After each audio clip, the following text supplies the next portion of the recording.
Hello दोस्तों, कैसे हो आप सब लोग। स्वागत है आप सभी का अपने इस प्यारे से चैनल के ऊपर। तो आज हम कर रहे हैं मिरेकल सीरीज के 6th डे की शुरुआत। अब आप ये पूछोगे कि सर मिरेकल सीरीज क्या है। तो मिरेकल सीरीज में बेसिकली हम कंप्लीट करने वाले हैं क्लास 12th की फिजिक्स का पूरा सिलेबस इन जस्ट 60 डेज। मतलब न्यू ईयर से पहले आप क्लास 12th के सिलेबस पर कुंडली मार के बैठे हुए होंगे। इसका मतलब ये नहीं है कि मैं आपको फास्ट ट्रैक मोड के ऊपर सिलेबस करवाने वाला हूँ। इसका मतलब ये नहीं है कि मैं काफ़ी सारी चीज़ें स्किप करवाने वाला हूँ। इसका सीधा मतलब ये है कि क्लास 12 की जो फिजिक्स है वो केवल और केवल 60 दिन ही डिमांड करती है। 60 दिन की ही डेडिकेटेड स्टडी डिमांड करती है, ठीक है ना। तो आज का हमारा जो टॉपिक है वो है ऑप्टिकल इंस्ट्रूमेंट्स, यानी कि हम रे ऑप्टिक्स के लास्ट टॉपिक के बारे में बात करेंगे। सोचो, केवल और केवल 6 दिनों के अंदर हमने रे ऑप्टिक्स का जो पूरा का पूरा चैप्टर है उसको बहुत अच्छे तरीके से खत्म किया है। जिसने पूरे 6 वीडियोस देखे हैं वो कमेंट्स के अंदर मैं रिक्वेस्ट करता हूं कि प्लीज इस बात की टेस्टिमनी प्रोवाइड करवाए कि हाँ वाकई मिरेकल सीरीज ने इस चैप्टर को इतनी जल्दी, इतने शॉर्ट ड्यूरेशन के अंदर 100% कंप्लीट करने में आपकी सहायता की है, ठीक है ना। तो हमारा टारगेट क्या है बेसिकली? हमारा टारगेट कोई स्पेसिफिक एग्जाम नहीं है। हमारा टारगेट है फियर ऑफ फिजिक्स को रिमूव करना, क्योंकि फिजिक्स की जितनी भी समस्याएं हैं उनकी सबकी जड़ में है आपका फिजिक्स के प्रति डर।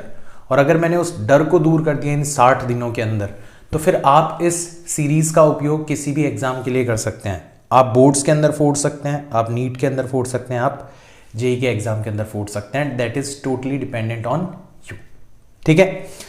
चलो, तो जब हम बात करते हैं ऑप्टिकल इंस्ट्रूमेंट्स की, तो सबसे जो ज़्यादा यूज़ किया जाने वाला ऑप्टिकल इंस्ट्रूमेंट है वो तो आप मेरी आंखों के सामने देख रहे होंगे, मतलब मेरे स्पेक्स, ठीक है, मतलब नंबर वाला चश्मा, ठीक है।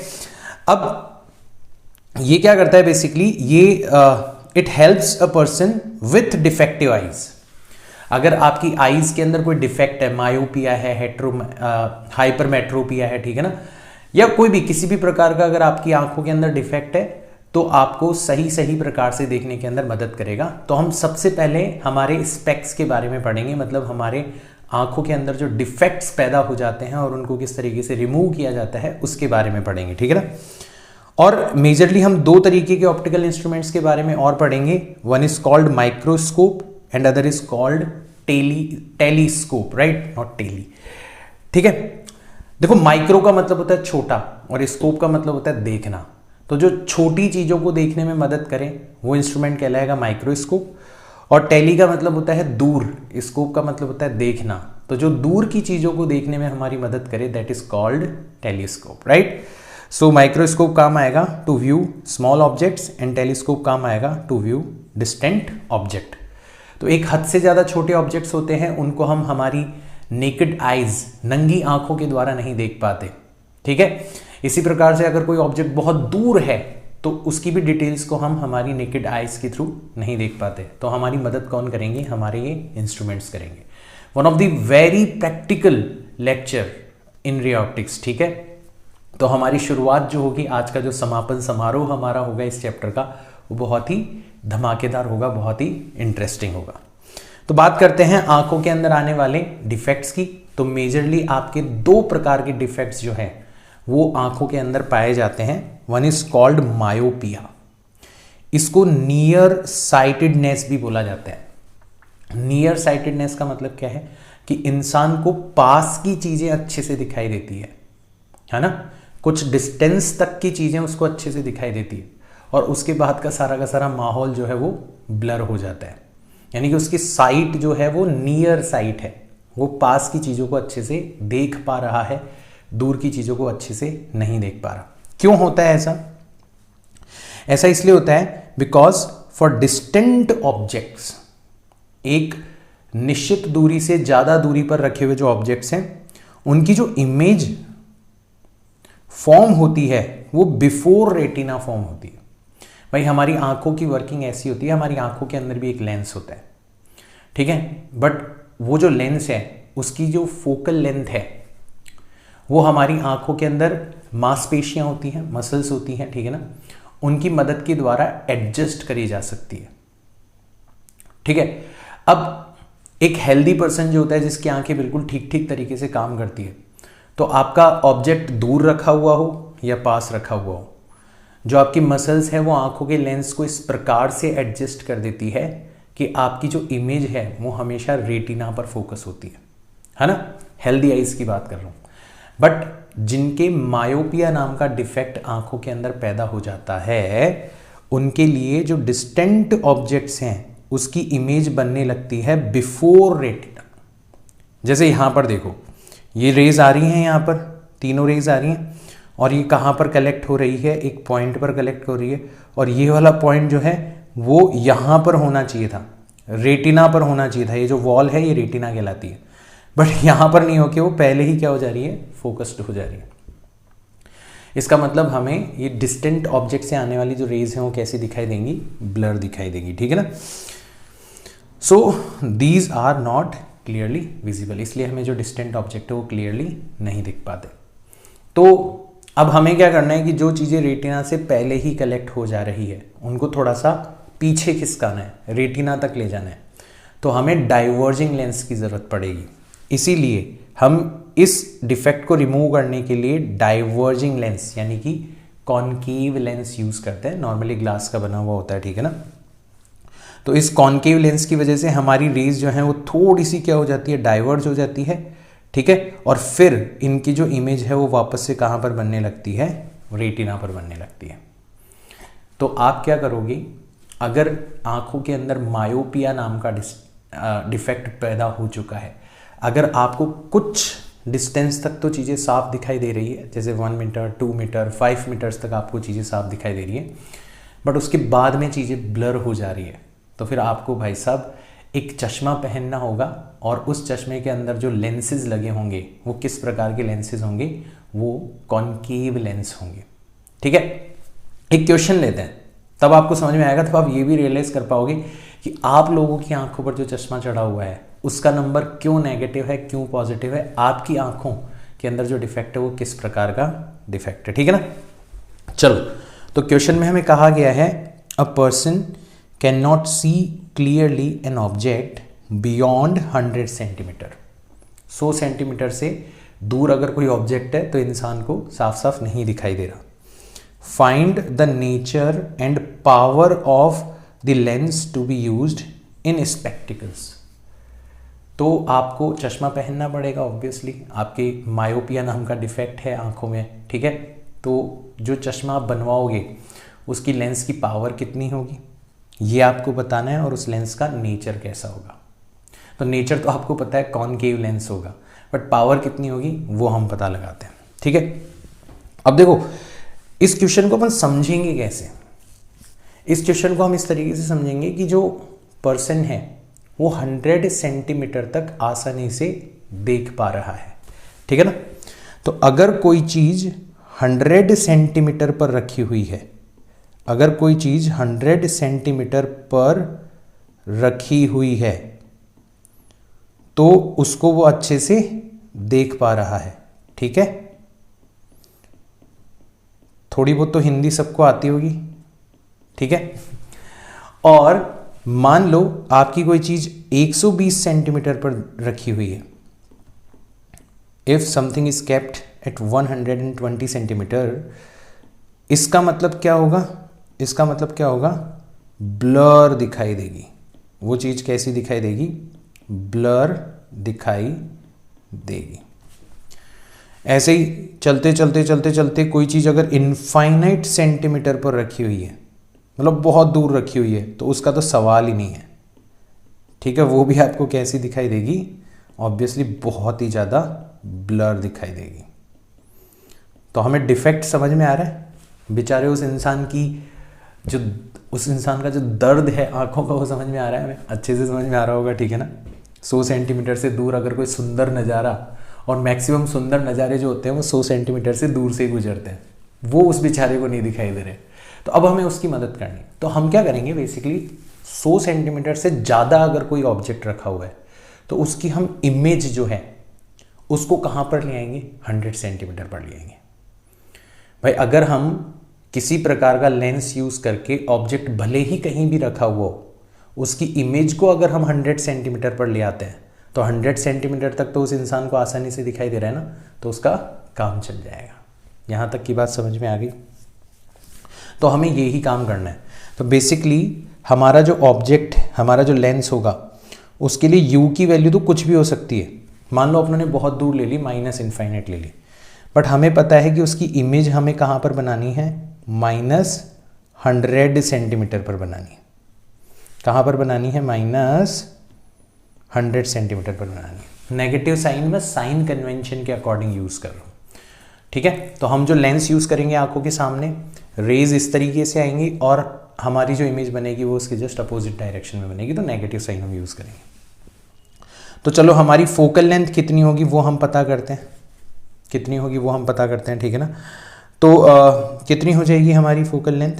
तो अपन लिखेंगे 1/v -1/u = 1/f। तो हमारी फोकल लेंथ हो जाएगी, यहाँ से आपको क्लियरली दिखाई देगी, -100 कर देना इसको, तो हमारी फोकल लेंथ आ जाएगी -100 सेंटीमीटर, इसका मतलब -1 मीटर। तो इतनी फोकल लेंथ वाला हमें लेंस चाहिए होगा। आप नोटिस कर रहे हो फोकल लेंथ नेगेटिव है, इसका मतलब लेंस जो होगा वो किस प्रकार का होगा? कॉनकेव लेंस होगा। और उसकी जो पावर होगी, तो पावर हो जाएगी 1/f। मैंने बताया था फोकल लेंथ को हमेशा मीटर्स में कन्वर्ट करके पावर काउंट करना, ठीक है ना। तो यहाँ पे हो जाएगा 1/-1, दैट इज -1 डायोप्टर। तो उस चश्मे का जो नंबर होगा, उस चश्मे की जो पावर होगी वो कितनी होगी? -1 होगी। अब मेरे को रियलाइज़ हुआ इस एग्जाम्पल को करने के बाद में कि ये मेरी बात हो रही है, क्योंकि मेरे चश्मे का जो नंबर है वो -1 है। मैंने कभी ध्यान ही नहीं दिया कि मेरे को 100 सेंटीमीटर से ज़्यादा की चीज़ें नहीं दिखाई देती, ठीक है ना, नहीं दिखाई देती, ब्लर दिखाई देने लग जाती है, ठीक है ना, ये तो मैंने देखा है। चलो, तो ये हमें अच्छे से समझ में आ गया नियर साइटेडनेस क्या होती है, उसको किस तरीके से रिमूव किया जाता है। दूसरा डिफेक्ट देखते हैं, इट इज़ कॉल्ड हाइपरमेट्रोपिया, या इसको फार साइटेडनेस भी कहते हैं। ये थोड़ी सी रेयर होती है, ज़्यादातर लोगों की आंखों में है ना मायोपिया ही पाया जाता है ना। लेकिन कुछ कुछ लोग होते हैं उनकी आंखों में फार साइटेडनेस भी आ जाती है, हाइपरमेट्रोपिया भी आ जाता है, ठीक है। इसके अंदर क्या होगा? इसके अंदर आपको दूर की चीज़ें तो दिखाई देगी अच्छे से, कोई दिक्कत नहीं है, बट पास की चीज़ें, एक निश्चित दूरी से ज़्यादा पास की चीज़ें आपको ब्लर दिखाई देने लग जाएगी, आपकी आंखों पर स्ट्रेन जो है वो काफ़ी ज़्यादा बढ़ने लगेगा। तो फॉर नियर ऑब्जेक्ट्स जो इमेजेस होती है वो आफ्टर रेटिना फॉर्म होने लगती है। भाई हमारी जो इमेज है वो कहाँ पर फॉर्म होनी चाहिए? रेटिना पर फॉर्म होनी चाहिए, अगर हमें ढंग से किसी ऑब्जेक्ट को देखना है तो। मायोपिया के केस में रेटिना से पहले फोकस होने लगी थी सारी की सारी रेज, और हाइपरमेट्रोपिया के केस में रेटिना के बाद में फोकस होने लगेंगी, और दोनों ही केस में हमें वो ब्लर दिखाई देगी। तो नियर ऑब्जेक्ट जो होते हैं उनकी इमेज कहां पर फॉर्म होने लगती है? After retina. Hence these are not clearly visible, इसलिए हमें पास वाले ऑब्जेक्ट जो है वो क्लियरली विजिबल नहीं होते। देखो रेज आ रही हैं, आंखों के लेंस से टकरा रही हैं, और उसके बाद में कहां पर कलेक्ट हो रही है? रेटिना से पीछे की तरफ कलेक्ट हो रही है। अब हमें क्या करना है? इस कलेक्शन पॉइंट को खिसका के रेटिना पर लेके आना है। तो हमें क्या करना होगा? हमें एक कन्वर्जिंग लेंस यूज करना होगा, ताकि वो इस कन्वर्जिंग पावर को थोड़ा सा और ज़्यादा इंक्रीज कर दे। कन्वर्जिंग पावर का मतलब है जो दूर जाके कन्वर्ज हो रही है रे, उसको थोड़ा सा पहले ही कन्वर्ज करवाने लग जाए। तो हमें कैसा लेंस यूज करना पड़ेगा? Converging lens. To remove it we will use a converging lens. और नॉर्मली कन्वर्जिंग लेंस की तरह कौन बिहेव करता है? आपका कॉन्वेक्स लेंस बिहेव करता है, जो कि नॉर्मली ग्लास का बना हुआ होता है। तो हम एक कन्वर्जिंग लेंस यूज कर रहे हैं, तो हल्का सा देखो ये रेज को क्या कर देता है? कन्वर्ज कर देता है, और फिर आपकी आंखों के लेंस से जब रेज गुजरती हैं तो अल्टीमेटली जो इमेज है वो कहाँ पर बनने लगती है? वापस से रेटिना पर बनने लगती है। So that's how you can remove this defect. आपको स्पेक्स पहनने होंगे, और स्पेक्स के अंदर जो चश्मा लगा होगा वो किस प्रकार का चश्मा होगा? वो किस प्रकार के लेंस वाला चश्मा होगा? कॉन्वेक्स लेंस वाला चश्मा होगा।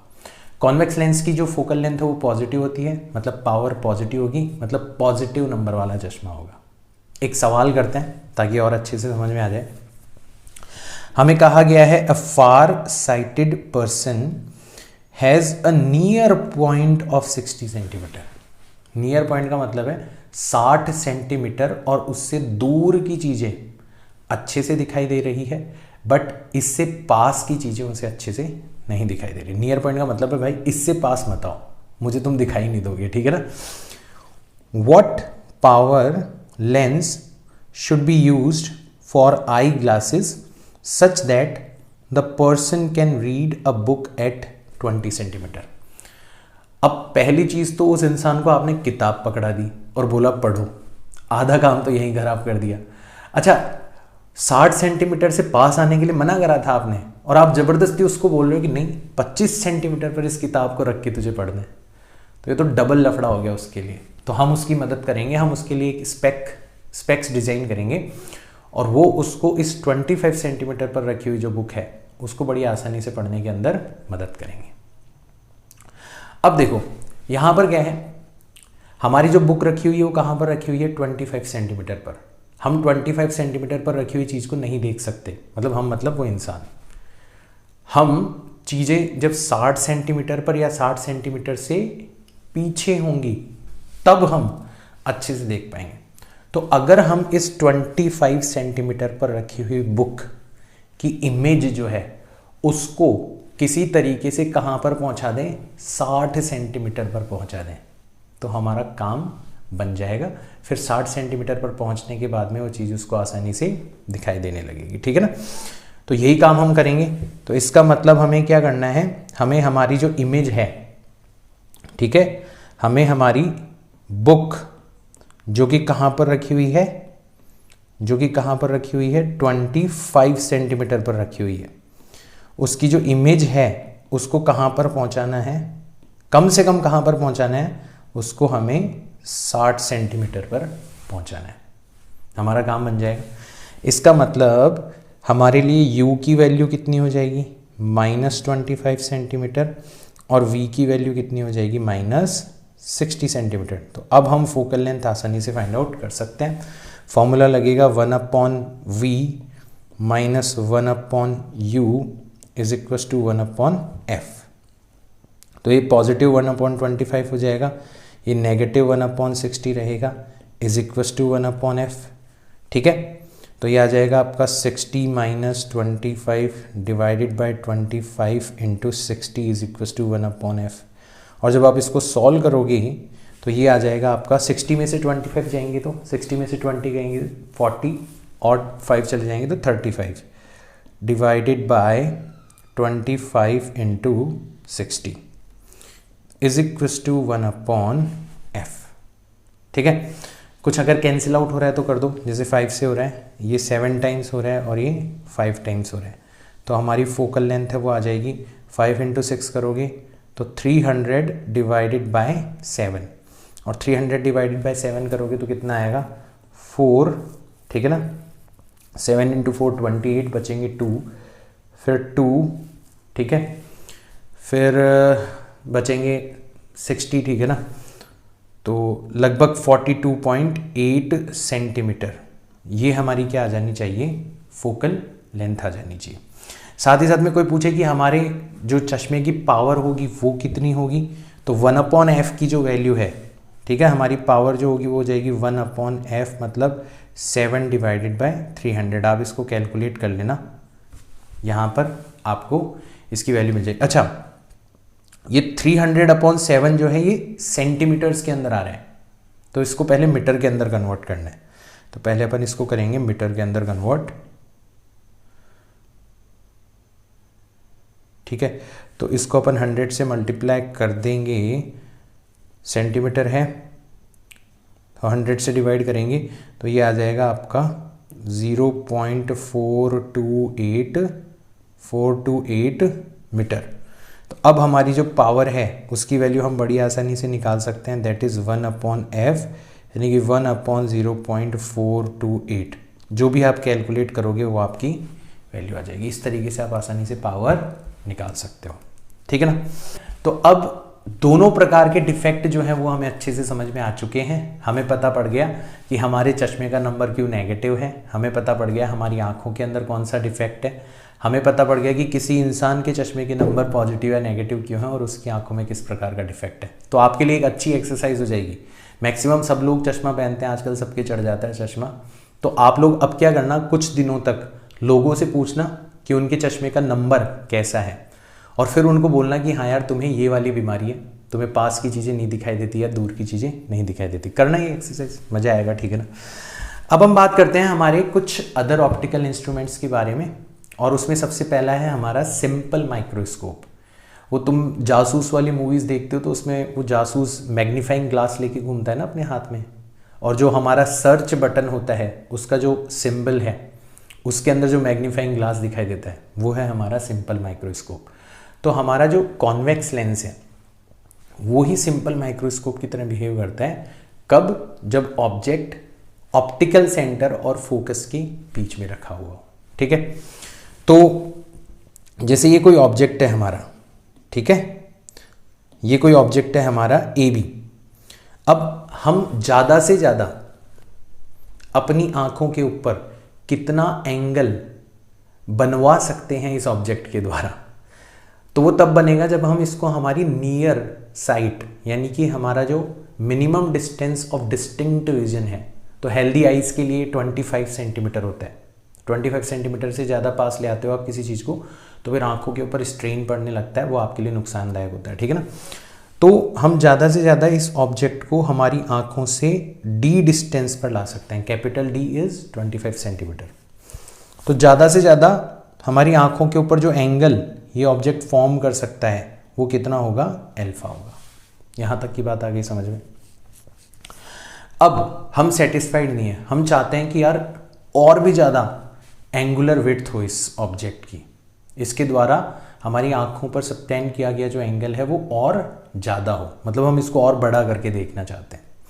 तो हम लोग क्या करते हैं, एक लेंस यूज़ करते हैं, कॉन्वेक्स लेंस यूज़ करते हैं। तो मैंने एक कॉन्वेक्स लेंस लिया और अब की बार जो मेरा ऑब्जेक्ट था ए बी, उसको मैंने इस लेंस के ऑप्टिकल सेंटर और फोकस इन दोनों के बीच में रख दिया। यहाँ तक कोई दिक्कत नहीं है। जब मैं इस ऑब्जेक्ट को बीच में रखूँगा तो इसकी इमेज मैं ट्रेस कर सकता हूँ। पहली रे हम प्रिंसिपल एक्सिस के पैरेलल निकालेंगे तो लेंस से गुजरने के बाद में वो फोकस से पास होने लगेगी। दूसरी वाली रे हम ऑप्टिकल सेंटर से गुजारेंगे और वो सीधी की सीधी निकल जाएगी। आगे तो ये मिलने वाली है नहीं, पीछे की तरफ जब आप एक्सटेंड करोगे तो ये दोनों इस पॉइंट से डाइवर्ज होती हुई नजर आएंगी। इसका मतलब हमारी जो इमेज है वो यहाँ पर बनेगी। तो हमारी इमेज इरेक्ट बन रही है, वर्चुअल बन रही है और मैग्नीफाइड बन रही है। आपको डायग्राम से दिख गया होगा। So that's why this is called simple magnifier या सिंपल माइक्रोस्कोप, ठीक है।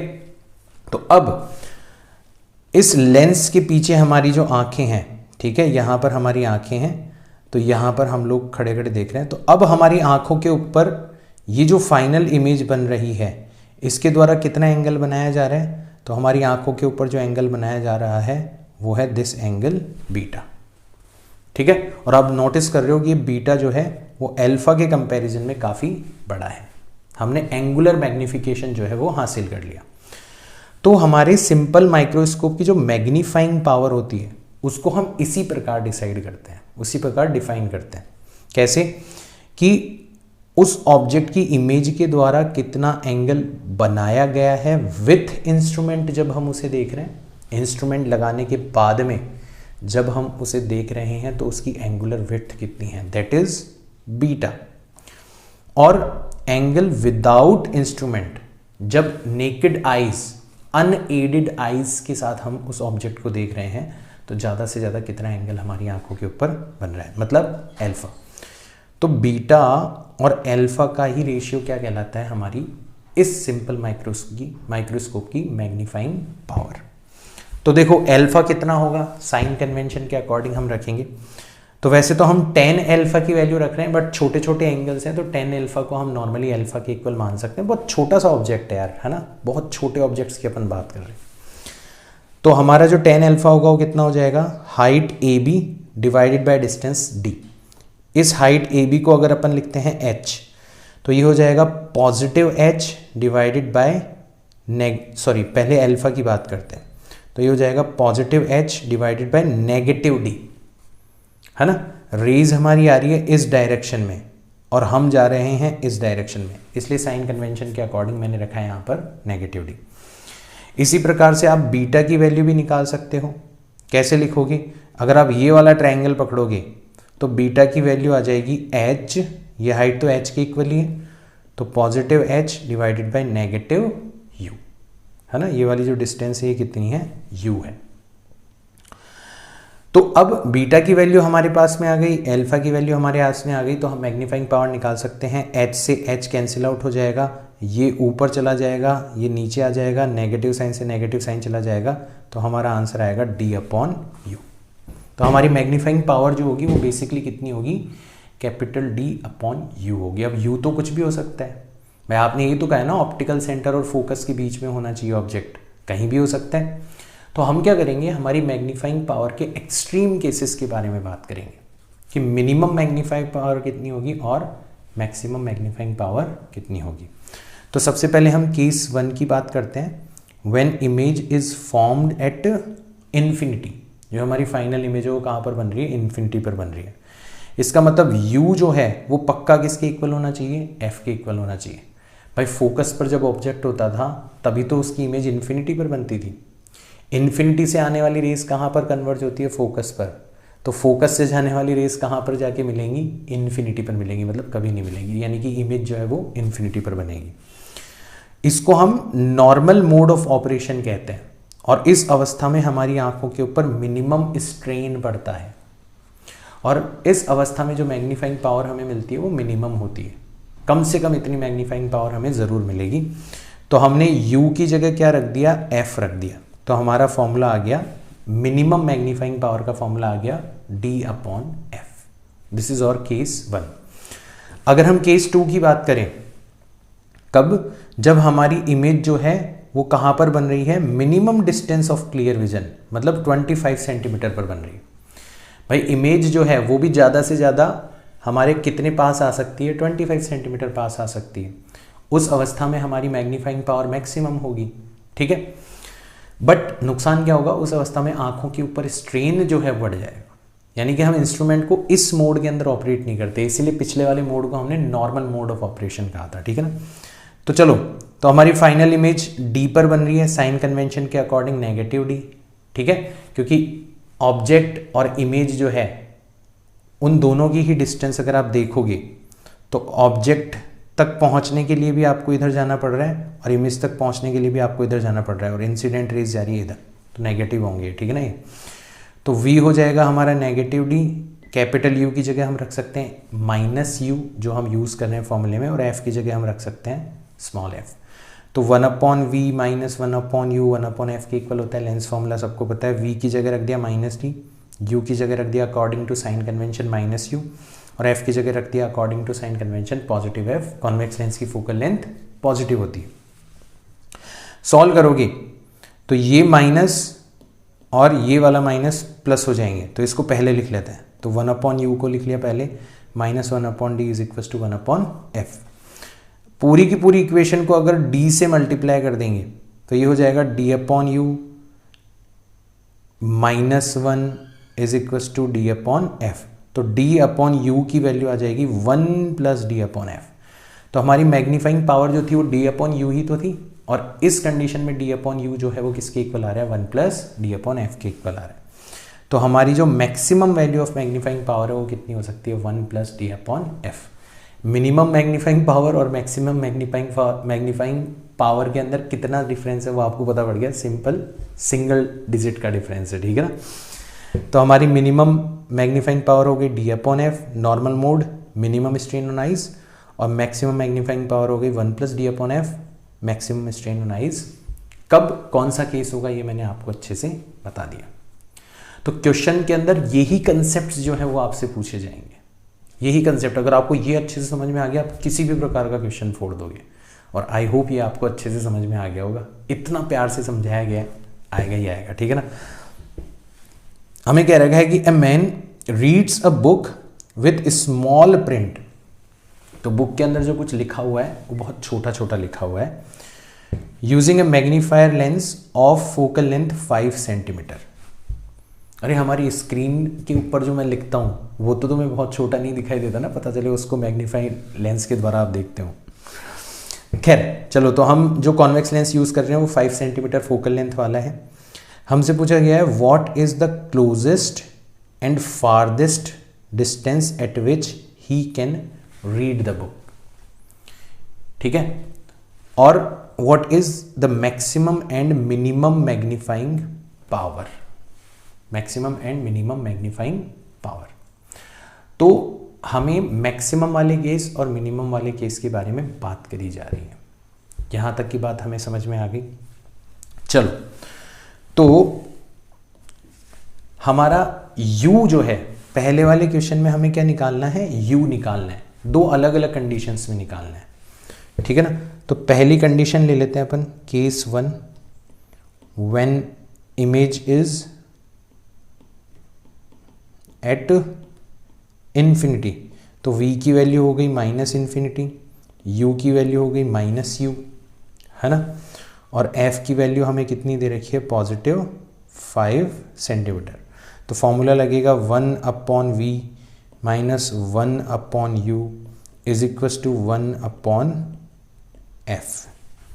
ठीक है, तो 1/इन्फिनिटी तो 0 हो जाएगा, ये नेगेटिव नेगेटिव साइन पॉजिटिव हो जाएंगे, तो u की वैल्यू कितनी आ जाएगी, 5 सेंटीमीटर आ जाएगी।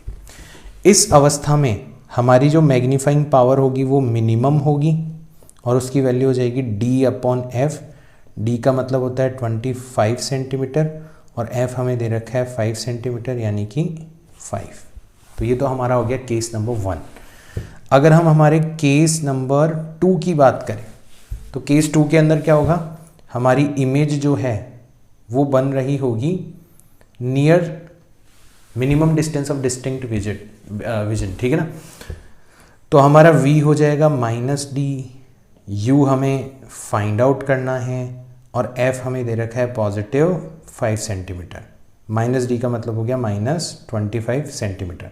तो 1/-25 -1/-u is equal to 1/+5 centimetre. तो यहाँ से 1/u की वैल्यू आ जाएगी 1/25 + 1/5, यानी कि 6/25, यानी कि u जो होगा वो आ जाएगा आपका 25 / 6, यानी कि 4.1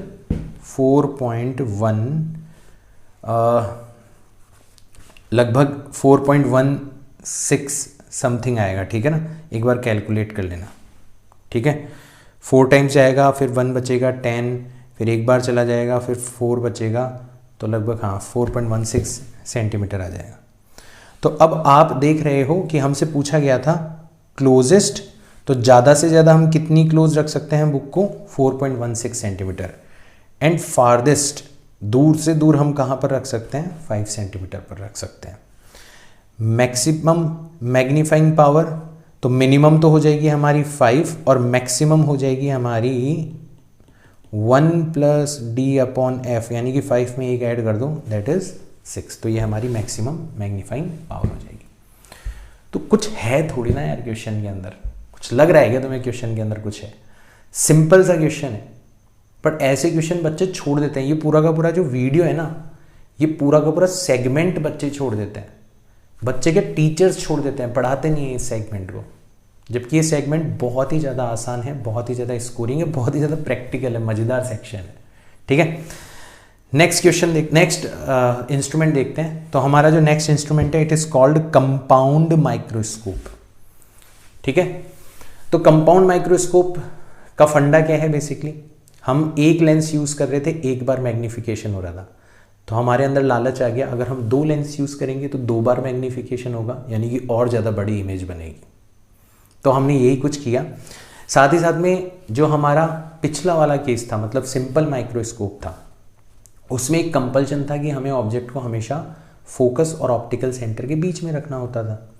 अब हर ऑब्जेक्ट के लिए लेंस को उस ऑब्जेक्ट के इतने करीब ले जाना पॉसिबल नहीं होता। साथ ही साथ में पिछले वाले केस में आपने देखा था कि मैग्नीफाइंग पावर जो है वो फोकल लेंथ के इन्वर्सली प्रोपोर्शनल थी।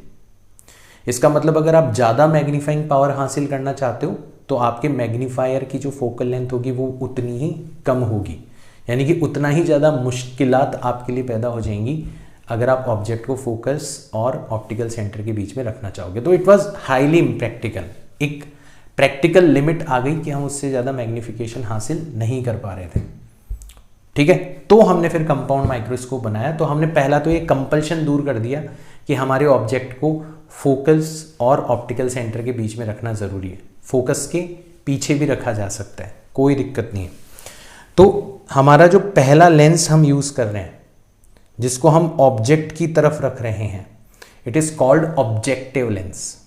और अब की बार हमारा जो ऑब्जेक्ट है उसको फोकस और ऑप्टिकल सेंटर के बीच में रखना ज़रूरी नहीं है, हम पीछे भी रख सकते हैं। तो इसकी इमेज कैसे बनेगी? First ray principal to parallel axis कहाँ से पास होगी? फोकस से पास होगी। सेकेंड रे ऑप्टिकल सेंटर सीधी की सीधी निकल जाएगी। तो जहाँ पर ये दोनों मिलेगी वहाँ पर हमारी फर्स्ट इमेज बनेगी। तो आप देख रहे हो हमारी फर्स्ट इमेज जो बन रही है वो मैग्नीफाइड है, रियल है और साथ ही साथ में इन्वर्टेड है। अब देखो इन्वर्टेड होने से हमें फ़र्क नहीं पड़ता क्योंकि हम जिस चीज़ को देख रहे हैं ना वो बहुत छोटी है। जैसे आपने स्कूल के अंदर लैब्स के अंदर कंपाउंड माइक्रोस्कोप का यूज़ किया होगा, वो प्याज का जो छिलका लेके आप उसकी सेल्स स्ट्रक्चर जो है वो देखने की कोशिश करते हो ना, तो उसमें क्या ही फ़र्क पड़ता है, मतलब आपको पता थोड़ी ना होता है कि उसका हेड कहाँ है और उसका, ठीक है ना, टेल कहाँ है, उसका जो लेग्स है वो कहाँ है, फ़र्क नहीं पड़ता, आप उसको कैसे भी देखो, ठीक है ना, उसकी स्ट्रक्चर ऐसी होती है। तो हमें इन्वर्जन से कोई फ़र्क नहीं पड़ेगा, ठीक है ना, हमें तो बस इतना चाहिए कि ज़्यादा से ज़्यादा मैग्नीफाइंग पावर हमें हासिल करनी है। चलो अब हम क्या करते हैं, जो दूसरा लेंस हम यूज़ कर रहे हैं जो कि हमारी आँखों की तरफ रखा हुआ होगा, ठीक है, वो वाला लेंस कहलाता है आईपीस। और अब की बार हम ऑब्जेक्टिव लेंस और आईपीस इन दोनों के बीच की डिस्टेंस को इस तरीके से एडजस्ट करते हैं कि हमारी फर्स्ट इमेज जो बन रही है वो आईपीस के फोकस और ऑप्टिकल सेंटर के बीच में आ जाए, यानी कि हमारा आईपीस जो है वो सिंपल माइक्रोस्कोप की तरह बिहेव करने लगे। किसकी तरह बिहेव करने लग जाए? सिंपल माइक्रोस्कोप की तरह बिहेव करने लग जाए। कर भी रहे, देखो ये बीच में आ गई तो इससे निकलने पहले वाली रे पैरेलल फोकस से पास होगी, ऑप्टिकल सेंटर पे जाने वाली सीधी निकल जाएगी, पीछे एक्सटेंड करोगे तो आपकी देखो कितनी ज़्यादा मैग्नीफाइड इमेज आपको मिलेगी। आपका ऑब्जेक्ट जब नंगी आंखों के सामने रखा हुआ था तो अल्फा एंगल बना रहा था, और इंस्ट्रूमेंट के साथ देख रहे हो तो कितना एंगल बना रहा है? बीटा एंगल बना रहा है। मैग्नीफाइंग पावर की डेफिनेशन अभी भी वैसी है, angle with instrument and angle without instrument, मतलब बीटा अपॉन अल्फा। तो यहाँ पर बीटा आप नोटिस करोगे किसके इक्वल होगा? इस वाले राइट एंगल ट्रायंगल को पकड़ोगे तो बीटा हो जाएगा आपका H dash upon you E. H dash भी नेगेटिव, यू ई भी नेगेटिव। क्यों? एच डैश नीचे की तरफ है और यू ई इधर की तरफ है, तो minus H dash minus U ई, ये तो बीटा हो गया। और अगर आप अल्फा की बात करते हो तो एच तो हो जाएगा पॉजिटिव ऊपर की तरफ है और डी हो जाएगा हमारा नेगेटिव, तो एच अपॉन माइनस डी हमारा हो जाएगा अल्फा, ठीक है ना। ये जो डिस्टेंस है ये डी है, साइन कन्वेंशन के अकॉर्डिंग लेंगे, इधर जा रहे हैं, इंसिडेंट रे इधर आ रही है तो इसलिए हमने नेगेटिव डी लिया। अब देखो इसमें क्या हुआ, इसमें कुछ भी कटा नहीं, ये आ जाएगा हमारा negative H dash upon H D upon you ई, जो कि हम एक्सपेक्ट भी कर रहे थे, बेसिकली ये जो एच डैश अपॉन एच है ये क्या है? ये पहले वाले लेंस की वजह से बनने वाले इमेज की साइज और ऑब्जेक्ट की साइज का रेशियो है। भाई पहला वाला लेंस क्या कर रहा है? लीनियर मैग्निफिकेशन कर रहा है, सिंपल मैग्नीफाइंग शो कर रहा है, ठीक है ना। तो ये पहले वाले लेंस की मैग्नीफाइंग पावर हो गई, और ये दूसरा वाला जो लेंस है वो सिंपल माइक्रोस्कोप की तरह बिहेव कर रहा है। अभी अभी आपने सिंपल माइक्रोस्कोप पढ़ा था, उसकी मैग्नीफाइंग पावर कितनी होती थी? D upon you. यहाँ पर भी डी अपॉन यू आ रही है, यानी कि ये ऑब्जेक्टिव की मैग्नीफाइंग पावर और आईपीस की मैग्नीफाइंग पावर का जस्ट क्या कर रहे हैं अपन? मल्टीप्लीकेशन कर रहे हैं। यही हम करते थे कॉम्बिनेशन ऑफ लेंसेज के अंदर भी, हम यही करते थे। जो नेट पावर होती थी वो ऐड हो जाया करती थी, फोकल लेंथ के रेसिप्रोकल से ऐड हो जाते थे, या मैग्नीफाइंग पावर की फॉर्म में लिखोगे तो मैग्नीफाइंग पावर जो है वो मल्टीप्लाई हो जाया करती थी, ठीक है ना। तो यहाँ पर जो एच डैश अपॉन एच है, फॉर्मूले के अकॉर्डिंग एम किसके इक्वल होता है, वी अपॉन यू के इक्वल होता है। ऑब्जेक्टिव लेंस के बारे में बात करें तो इसको v o upon u o लिखा जा सकता है। तो हमारा फॉर्मूला हो जाएगा negative v o upon u o d upon you e, ठीक है। अब इसके भी दो केसेस हैं, minimum and maximum magnifying power. तो मिनिमम मैग्नीफाइंग पावर कब होगी, जब हमारा सिंपल माइक्रोस्कोप जो है उसकी मैग्नीफाइंग पावर मिनिमम हो। और सिंपल माइक्रोस्कोप की मैग्नीफाइंग पावर मिनिमम कब होती थी, जब ऑब्जेक्ट इन्फिनिटी पर बनता था, इमेज जो है वो इन्फिनिटी पर बनती थी। और उस अवस्था में जो सिंपल माइक्रोस्कोप है डी अपॉन यू, उसकी वैल्यू डी अपॉन एफ के इक्वल हो जाती थी। तो यहाँ पर भी यही होगा, देखो डी अपॉन यू की जगह मैंने डी अपॉन एफ ई रख दिया। और बात करें मैक्सिमम की, ये तब बनती थी जब हमारी इमेज नियर साइड पर बनती थी, डी पर बनती थी। सिंपल माइक्रोस्कोप की जो मैग्नीफाइंग पावर है वो उस केस में 1 प्लस डी अपॉन एफ हो जाती थी, तो मैंने वही रखा है। तो ये दो केसेस हो गए हमारी मैग्नीफाइंग पावर का जो मैग्नीट्यूड है वो v o upon u o d upon you e है। केस 1 हमारी इमेज जो है वो कहाँ पर फॉर्म हो रही है, इन्फिनिटी पर। ये तो केवल और केवल तब होगा जब यू ई किसके इक्वल हो जाए, एफ ई के इक्वल हो जाए, है ना। तो मैग्नीफाइंग पावर का जो मैग्नीट्यूड होगा वो मिनिमम हो जाएगा और उसकी वैल्यू हो जाएगी v o upon u o d upon F e, ठीक है। इस केस में हमारी जो ट्यूब लेंथ होगी वो कितनी होगी, वो हो जाएगी जो भी आपका वी ओ का मैग्नीट्यूड होगा, भाई आपकी इमेज कहाँ पर बन रही है, वी ओ पर बन रही है, प्लस आपका ऑब्जेक्ट कहाँ पर रखा हुआ है, एफ ई पर रखा हुआ है। तो इस केस में हमारी ट्यूब लेंथ जो होगी वो वी ओ और एफ ई साइन हटा के ऐड करना है, वो हमारी ट्यूब लेंथ हो जाएगी। जो हमारा सेकंड केस है उसमें इमेज कहाँ पर बन रही है, डी पर बन रही है, यानी कि जो डी अपॉन यू ई है उसकी वैल्यू कितनी आ जाएगी, 1 plus D upon F E आ जाएगी। सिंपल माइक्रोस्कोप के केस में देखा था। तो हमारी जो मैक्सिमम मैग्नीफाइंग पावर आएगी वो आ जाएगी v upon u o times 1 plus D upon F e. तो क्वेश्चन में ध्यान रखना, जो केस आपसे पूछा जाए उस केस के लिए आपको मैग्नीफाइंग पावर निकालनी है, ठीक है। और इस केस में हमारी जो ट्यूब लेंथ होगी वो कितनी हो जाएगी, इस केस में हमारी जो ट्यूब लेंथ होगी वो हो जाएगी L is equals to simply v o plus u e. अब हमें यू ई के बारे में पता नहीं है ना कि यू ई कहाँ पर रखा गया है, ठीक है। और हाँ, ये ज़रूर पता है कि 1 अपॉन यू ई जो होगा वो किसके इक्वल होगा, 1 प्लस शायद डी अपॉन एफ ई के इक्वल होगा। डी अपॉन यू ई जो होगा तो डी से मल्टीप्लाई कर देना इस तरीके से, ठीक है। तो खैर क्वेश्चन में हम निकाल लेंगे अलग अलग, अभी एक क्वेश्चन के थ्रू देखेंगे। तो जब भी हम क्वेश्चन करेंगे तब हमें साइन कन्वेंशन का बड़ा ध्यान रखना है। भाई आपका जो यू ओ होगा वो नेगेटिव होगा, बट वी ओ होगा जो पॉजिटिव होगा। क्यों? क्योंकि हमारी जो फर्स्ट इमेज बन रही है यहाँ से ऑब्जेक्ट की तरफ तो जा रहे हो तो इंसिडेंट रे के अपोजिट चलना पड़ रहा है, बट इमेज की तरफ जा रहे हो तो इंसिडेंट रे की डायरेक्शन में जा रहे हो, इसलिए वी ओ हमारा जो होगा साइन कन्वेंशन के अकॉर्डिंग पॉजिटिव होगा। और कॉन्वेक्स लेंस है तो फोकल लेंथ तो वैसे भी पॉजिटिव होगी। यू ई की बात करें नेगेटिव, वी की बात करें नेगेटिव। क्यों? क्योंकि अब की बार यहाँ से यहाँ पे जाने के लिए भी अपोजिट डायरेक्शन में चलना पड़ रहा है और इधर जाने के लिए भी हमें अपोजिट डायरेक्शन में चलना पड़ रहा है। कॉन्वेक्स लेंस है तो फोकल लेंथ तो हमेशा पॉजिटिव होगी। हमारा जो एम ओ होगा वो नेगेटिव होगा, इन्वर्जन हो रहा है ना, इन्वर्टेड इमेज बन रही है, जबकि एम ई जो होगा वो पॉजिटिव होगा, सेम डायरेक्शन में इमेज बन रही है। देखो कैसे, ये ऊपर है, इमेज बन रही है नीचे की तरफ, तो इसके लिए तो नेगेटिव हो जाएगी।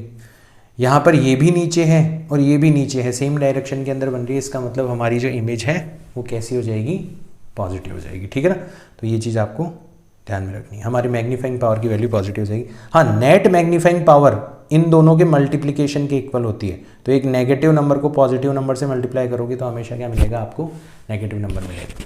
तो फर्स्ट ऑब्जेक्ट के केस में आप देखोगे, उसके कंपैरिजन में देखोगे तो आपकी फाइनल इमेज जो है वो इन्वर्टेड इमेज है, वो यहाँ से आपको पता चल जाएगा। तो क्वेश्चंस जो है वो आप आसानी से कर सकते हो, उसके अंदर आपको कभी कोई दिक्कत नहीं आएगी। ठीक है ना, क्योंकि हमने बेस जो है ना वो ऑलरेडी बहुत साउंड बना लिया है। तो ये क्वेश्चन क्या कहना चाहता है वो देखो, a compound microscope consist of an objective of focal length 2 centimetre and eyepiece of focal length 6.25 centimetre. पता है यार हमें 2 लेंसेज होते हैं, ठीक है ना, सेपरेटेड बाय 15 सेंटीमीटर। तो हमें जो ट्यूब लेंथ है वो गिवन है 15 सेंटीमीटर। ट्यूब लेंथ का मतलब होता है दोनों लेंसेज के बीच का gap. So how far from the objective should an object be placed in order to obtain the final image at D और at infinity। तो हमें मैग्नीफाइंग पावर पूछी जाती तो हम लोग फिर भी डायरेक्ट फॉर्मूला लगाने की कोशिश करते हैं, बट फॉर्मूले में भी हमें यूओ की ज़रूरत पड़ती है ना। तो हमें वो यूओ निकालने के लिए कहा गया है।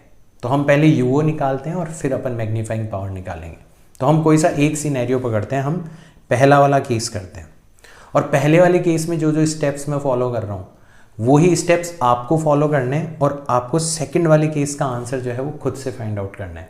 आपके लिए होमवर्क होगा, कमेंट बॉक्स के अंदर मुझे बताना, तो मुझे ये पता चलेगा कि कितने बच्चे आखिर में यहाँ तक देख पा रहे हैं वीडियोस को, क्योंकि मुझे ऐसा लगता है कि बहुत सारे बच्चे इस ड्यूरेशन तक वीडियोस को देख ही नहीं पाते यूट्यूब के ऊपर। देखते हैं, देखें, ठीक है। तो हम देखो ऑब्जेक्टिव लेंस की अगर बात करें, अगर हम ऑब्जेक्टिव लेंस की बात करें तो ऑब्जेक्टिव लेंस के बारे में हमें क्या क्या जानकारियाँ गिवन है। हमें गिवन है कि हमारी जो फोकल लेंथ है वो कितनी है, 2 सेंटीमीटर है। अब ऑब्जेक्ट कहाँ पर रखा हुआ है वो भी हमें नहीं पता, और इमेज कहाँ पर बन रही है वो भी हमें नहीं पता, बट हमें पता है कि हमारा वीओ जो होगा वो पॉजिटिव होगा, तो उसको अपन पॉजिटिव वीओ मान लेते हैं, और हमारी जो इमेज होगी वो नेगेटिव होगी, तो उसको अपन नेगेटिव यूओ मान लेते हैं।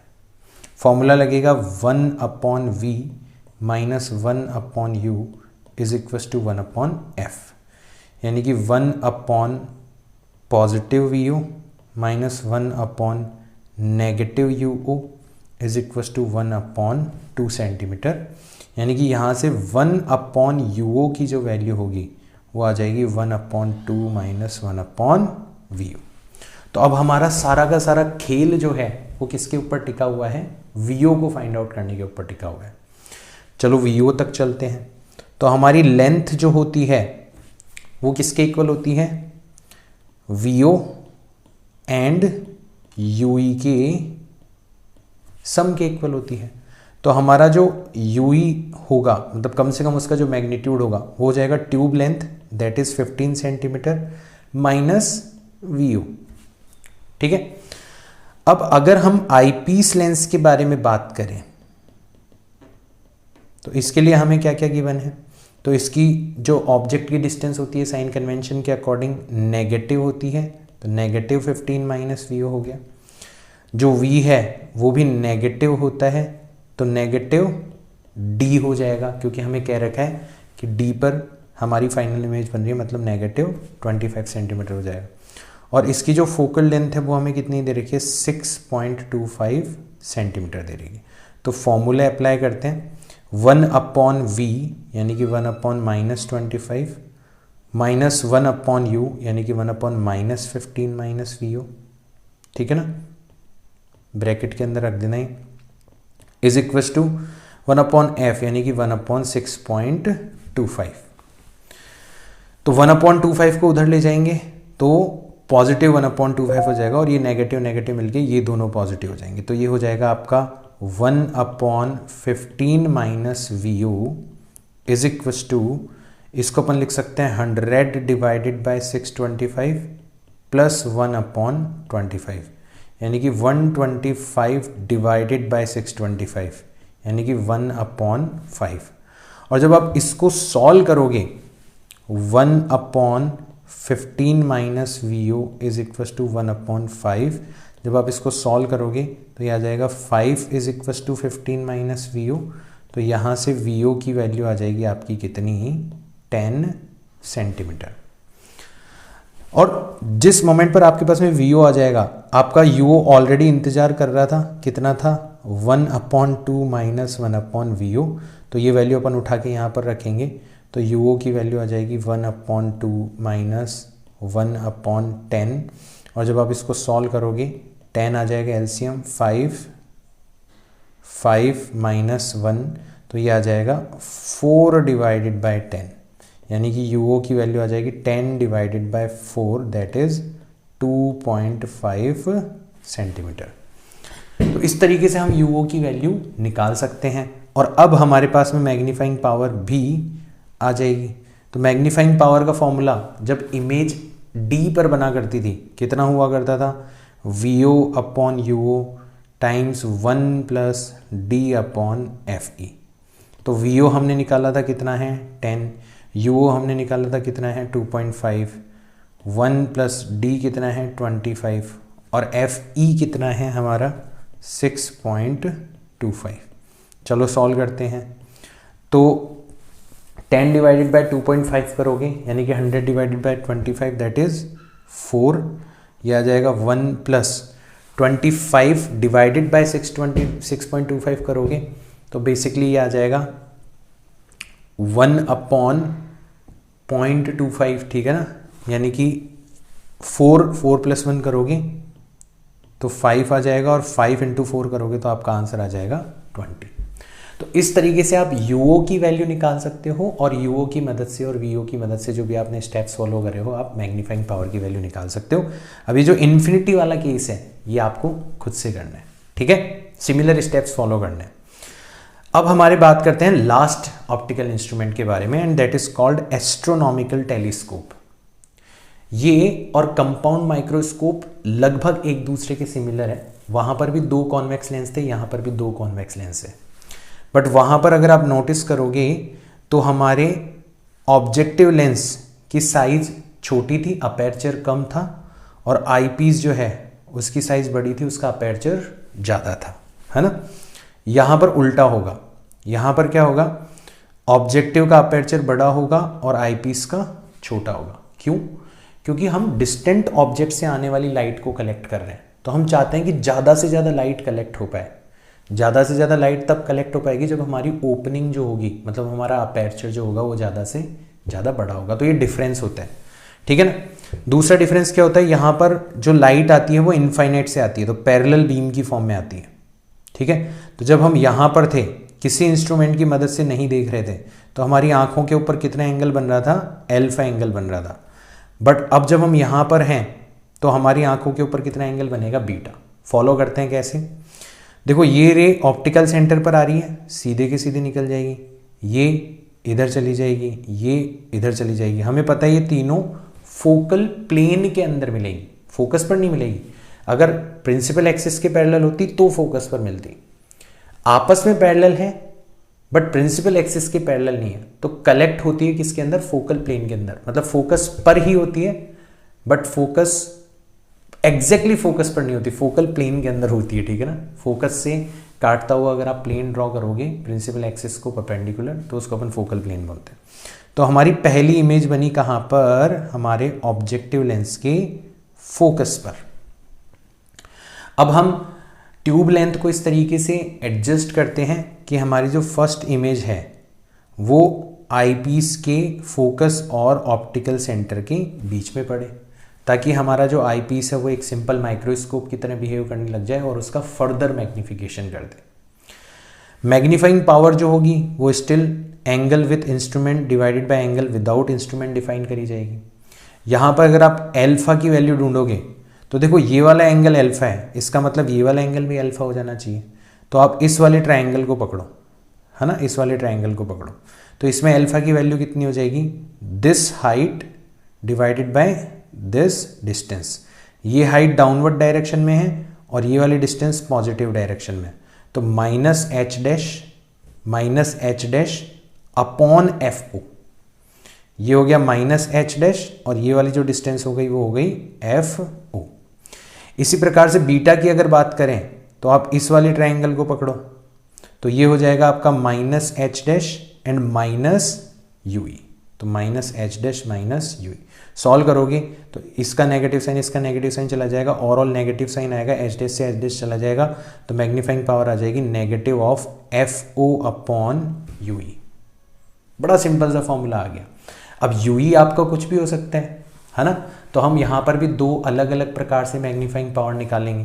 तो अगर हम केस 1 की बात करेंगे जहाँ पर इमेज हमारी कहाँ पर फॉर्म हो रही है, इन्फिनिटी पर, यानी कि यू ई किसके इक्वल है, एफ ई के इक्वल है, तो मैग्नीफाइंग पावर हो जाएगी सिंपल माइनस एफ ओ अपॉन एफ ई। हमने यू ई की जगह क्या रख दिया, एफ ई रख दिया। हमारी जो ट्यूब लेंथ होगी वो एफ ओ और एफ ई दोनों की फोकल लेंथ के सम के इक्वल हो जाएगी। This is normal mode of operation. इसमें मैग्नीफाइंग पावर मिनिमम होती है, बट ये आंखों के लिए सबसे ज़्यादा आरामदायक होता है। दूसरा वाला केस जो है उसमें इमेज कहाँ पर बन रही है, near site of distinct vision पर बन रही है, डी पर, यानी कि 25 सेंटीमीटर पर बन रही है। तो वी हमारा हो गया नेगेटिव डी साइन कन्वेंशन के अकॉर्डिंग, यू हमारा हो गया negative u e sign convention के अकॉर्डिंग, क्योंकि दोनों तक ही पहुंचने के लिए हमें कहाँ जाना पड़ रहा है, इंसिडेंट रे के अपोजिट डायरेक्शन में जाना पड़ रहा है। तो फॉर्मूला लगेगा 1 upon we minus 1 upon u is equal to 1 upon f. तो यहाँ से 1 अपॉन यू ई की जो वैल्यू आ जाएगी वो आ जाएगी 1 upon D plus 1 upon F ही, है ना। तो आपको 1 अपॉन यू ई की वैल्यू ही तो रखनी थी, तो आपने 1 अपॉन यू ई की जगह रखा, माइनस एफ ओ को तो आपने यू का यूँ रखा, और जो बच रहा था 1 अपॉन यू ई उसकी जगह आपने रख दिया 1 upon D plus 1 upon F E. अगर आप इस एफ ई को बाहर निकाल लोगे ब्रैकेट से तो ये आ जाएगा negative of F O upon F e 1 plus f e divided by d. तो यहाँ पर आप नोटिस करोगे कि हमारी जो मैग्नीफाइंग पावर है वो ऑब्जेक्टिव लेंस की फोकल लेंथ के डायरेक्टली प्रोपोर्शनल है। तो ऑब्जेक्टिव लेंस जो है वो ज़्यादा से ज़्यादा फोकल लेंथ वाला होना चाहिए, और आईपीस की फोकल लेंथ के इनवर्सली प्रोपोर्शनल है, यानी कि हमारे आईपीस की जो फोकल लेंथ है वो कम से कम होनी चाहिए। तो दोनों का अपन ऑब्जेक्टिव फोकल लेंथ को इंक्रीज करके और आईपीस की फोकल लेंथ को डिक्रीज करके हम क्या कर सकते हैं, मैग्नीफाइंग पावर को फर्दर इंक्रीज कर सकते हैं। इस केस में हमारी जो ट्यूब लेंथ होगी वो simply f o plus u e के इक्वल हो जाएगी। तो हमें यू ई कैलकुलेट करना पड़ेगा, है ना। जो हमारा दूसरा वाला केस है उसमें हमें यू ई जो है वो कैलकुलेट करना पड़ेगा। हम इस फॉर्मूला को यूज़ कर सकते हैं डायरेक्ट, है ना। तो हमें डी और एफ ई गिवन होगा, इसको यूज़ करेंगे तो हमारा डायरेक्ट यू ई निकाला जा सकता है। ठीक है, कोई दिक्कत नहीं है, कर सकते हैं। यहाँ तक की बात तो आ गई समझ में। अ telescope consisting of an objective lens, तो एफ ओ हमें दे रखा है 16 सेंटीमीटर, आई पीस ये दे रखा है 5 centimetre. It is focused at a distance object in such a way that parallel rays emerge from the eyepiece. If the object subtend at an angle 2 degree at the objective, then find the angular width of the image। तो question बिल्कुल similar है, but इस question में एक hint दे रखी है कि आपकी जो फाइनल रेज है वो आईपीस से पैरेलल निकल रही है। इसका मतलब आपकी फाइनल इमेज जो है वो कहाँ पर बन रही है, इन्फिनिटी पर बन रही है। इसका मतलब आपसे नॉर्मल मोड ऑफ ऑपरेशन के बारे में बात करी जा रही है। इसका मतलब आपकी जो मैग्नीफाइंग पावर होगी उसका आप फॉर्मूला यूज़ कर सकते हो एफ ओ upon F E. F o आपको दे रखा है 60 सेंटीमीटर, एफ ई आपको दे रखा है 5 सेंटीमीटर, तो मैग्नीफाइंग पावर आ जाएगी आपकी 12। और मैग्नीफाइंग पावर फॉर्मूला के हिसाब से किसके इक्वल होनी चाहिए, बीटा अपॉन एल्फा। तो if the object subtend N angle 2 degree, तो एल्फा हमें कितना दे रखा है, 2 डिग्री दे रखा है। ठीक है, then find the angular width of the image, हमें मतलब बीटा फाइंड आउट करना है। तो अब तो हमारे लिए चुटकियों का खेल हो गया। बीटा जो होगा वो 12 टाइम्स एल्फा होगा, मतलब 12 मल्टीप्लाइड बाय 2 डिग्री मतलब 24 डिग्री। ये हमारे इमेज की एंगुलर विड्थ हो जाएगी। लास्ट क्वेश्चन, फिर विदा करने वाले हैं इस चैप्टर को, ठीक है ना। So given that f o आपको दे दिया गया है, एफ ई आपको दे दिया गया है, calculate the magnifying power and the length of the telescope, मतलब tube length, when the final image is formed at infinity and at D. तो हम पहले वाला केस लेते हैं। फाइनल इमेज जो है वो कहाँ पर बन रही है, फाइनल इमेज बन रही है कहाँ पर, इन्फिनिटी पर। तो हमारी मैग्नीफाइंग पावर इस केस में कितनी हुआ करती थी, F O upon F E. F O दे रखा है 60 सेंटीमीटर और एफ ई दे रखा है 5 सेंटीमीटर, तो मैग्नीफाइंग पावर आ जाएगी 12। और हमारी ट्यूब लेंथ जो होती थी वो होती थी F o plus f e, मतलब 60 प्लस 5 दैट इज 65 सेंटीमीटर। जो दूसरा वाला केस है उस केस में फाइनल इमेज कहाँ पर बन रही है, फाइनल इमेज बन रही है आपकी कहाँ पर, डी पर। तो मैंने बताया था इस केस में आप 1 अपॉन यू ई किस तरीके से फाइंड आउट कर सकते हो, आप 1 upon you E find out कर सकते हो। फॉर्मूला था हमारे पास में 1 अपॉन यू ई का 1/d प्लस 1/fe। चलो ये रहा, तो 1/d, तो 1/d तो हो जाएगा आपका 25 प्लस 1/fe, तो fe हमें कितना दे रखा है, 5 दे रखा है। 5/25 मतलब 6/25, तो ue की वैल्यू आ जाएगी आपकी 25 डिवाइडेड बाय 6। तो आपकी जो मैग्नीफाइंग पावर है वो हुआ करती थी FO/UE, है ना। तो ये आ जाएगा आपका FO कितना दे रखा है आपको, FO दे रखा है आपको 60 सेंटीमीटर और UE आपने अभी अभी निकाला है 25 डिवाइडेड बाय 6। तो कैलकुलेट कर लेना इसको, ये 5 से 5 टाइम्स चला जाएगा और ये 5 से चला जाएगा कितने, 12 टाइम्स, तो ये आ जाएगा 272 डिवाइडेड बाय 5, तो लगभग आ जाएगा ये 1, फिर बचेंगे 2, 4 बचेंगे 2, तो 14.4 इतनी आपकी मैग्नीफाइंग पावर आ जाएगी। और आपकी जो ट्यूब लेंथ हुआ करती थी इस केस में वो हुआ करती थी FO प्लस UE, है ना।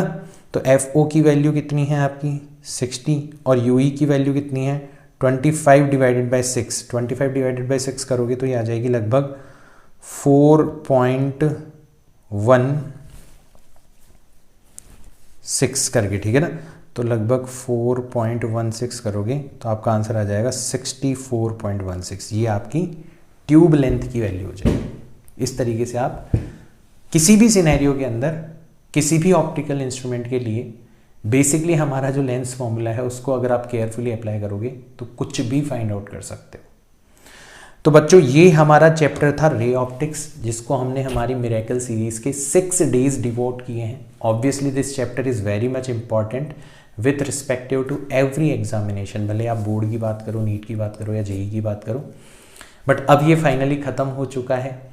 इसके जो DNA क्विज हैं वो जल्द ही मैं अपलोड करने वाला हूँ, ठीक है। तो आप टेलीग्राम के ऊपर जो फिजिक्स मैन चैनल है उसके ऊपर जुड़े रहिए, वहाँ पर आपको सारे क्विज वीडियोस वगैरह स्टडी मटेरियल सब कुछ वहीं पर मिलता है आपको बेसिकली, ठीक है ना। तो अगर अभी तक आपको उसके बारे में नहीं पता तो डिस्क्रिप्शन में लिंक है, उसको ज़रूर ज्वाइन कर लेना। और मिरेकल सीरीज़ देखते रहो यार, 60 दिन के बाद में कुछ मिरेकल आपकी ज़िंदगी में होने वाला है, देखते हैं, वेट करते हैं उसका। मैं मिलता हूँ आपसे नेक्स्ट वीडियो के अंदर। Till then bye.